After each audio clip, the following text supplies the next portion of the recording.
ও হে বন্ধু সকল, আমি আবার হাজির দারিংবাড়ি ব্লগ পার্ট 2 নিয়ে। এখানে আমার মাথায় খালি দুটো প্রশ্ন: কবে ঘুম হবে, আর আমি আজকে কি কি খাবো।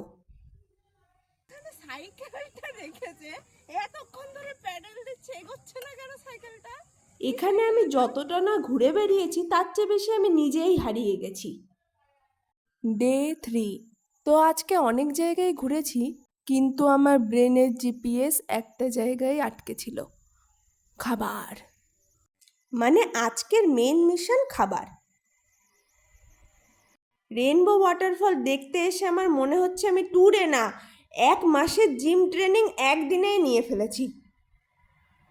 এতটাই নিচে নেমে এসেছি যে শরীর বলছে এখন, ভাই আর আপগ্রেড না, একটু রিস্টার্ট দরকার। কমপক্ষে অন্তত 2 ঘন্টা rest plus charging mode on, তারপরে আবার উপরে ওঠার কথা ভাবা যাবে। লাভার্স পয়েন্টে এসে ভাবলাম একটু নেচার এক্সপিরিয়েন্স করা যাক, তাই জুতোটা খুলে ঠান্ডা জলে পা দিতেই আহা কি আরাম! কিন্তু তারপর যখন অজান্তে পাটা গরম পাথরে রাখলাম, তারপর বাকিটা ইতিহাস। তারপর থেকে ওই দিনটা আমার জীবনে ইতিহাস হয়ে গেছে, যে দিনটার কথা আমার মনে পড়লেই আমার পায়ের নিচে থেকে সতর্ক সিগন্যাল দেয়। তারপরে আরও অনেক সুন্দর সুন্দর পার্কে ঘুরলাম।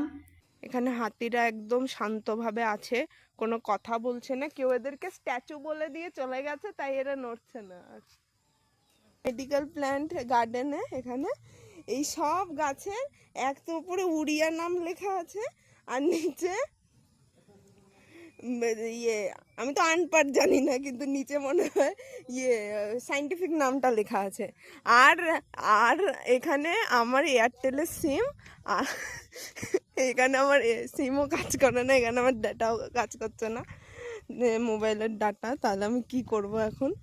হ্যাঁ, আমি কি করে বুঝবো কোনটা কি গাছ? মেডিকেল, যে আমি সার্চ করব, গুগল সার্চ করব, যে নামটা জানবো, এই যে সব এই লেখা। কি করব আমি এখন? তাহলে কি গাছকে জিজ্ঞেস করব, ও দাদা আপনার নাম কি?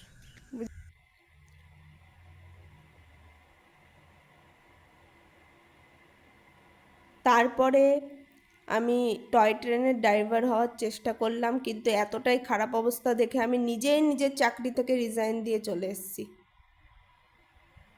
তারপর আজকের মেন জিনিস, যার জন্য আমি আমার সব অলসতা ছেড়ে আজকে ঘুরতে বেরিয়েছিলাম। এই খাবারটা যিনি বানিয়েছেন তাকে আমি অফিসিয়ালি স্যালুট দিতে চাই, কারণ ডায়েট তো আগেই শেষ। এইটা খাচ্ছি, সব কিছুর নাম ঠিকঠাক জানি না, টেস্ট ভালোই, কারণ টাকা অলরেডি দিয়ে ফেলেছি। ডে 4, শেষ দিন। এই কদিনে ঘুমই নেই, মনে হচ্ছে আমি ট্যুরে না ট্রেনিং ক্যাম্পে ছিলাম। পাহাড়ে উঠে বলেছিলাম জীবন সুন্দর, এখন বলছি আমার পা আর আমি আলাদা মানুষ। হাত পা পুরো ভেঙে গেছে, শরীর বলছে রিটায়ার, মন বলছে আরেকটু ঘুরি। এখন বাড়ি গিয়ে একটাই কাজ, 7 দিনের নন স্টপ ম্যারাথন ঘুম। এখন তো তাহলে মনে একটু শান্ত ফিল করার কথা, কিন্তু আমার মাথায় বাড়ি গিয়ে আবার রিয়ালিটি শুরু। এই 4 দিনে বুঝলাম ট্রিপ টেম্পোরারি, কিন্তু প্রবলেমস পার্মানেন্ট। তবুও ওয়ার্থ ইট, কারণ মেমোরিজ প্লাস কন্টেন্ট দুটো পেয়ে গেছি। সত্যি বলতে এখানে ঘুরতে এসে একটা জিনিস আমার খুব নিজের লাগলো, আপন লাগলো। এই ঢেউগুলো দেখে আমার একটা জিনিস মনে পড়ে গেল, আমার জীবনের সমস্যা। ওরাও তো আমার দিকে এইভাবেই ছুটে চলে আসে, আমার দিকে এইভাবেই এগিয়ে আসে।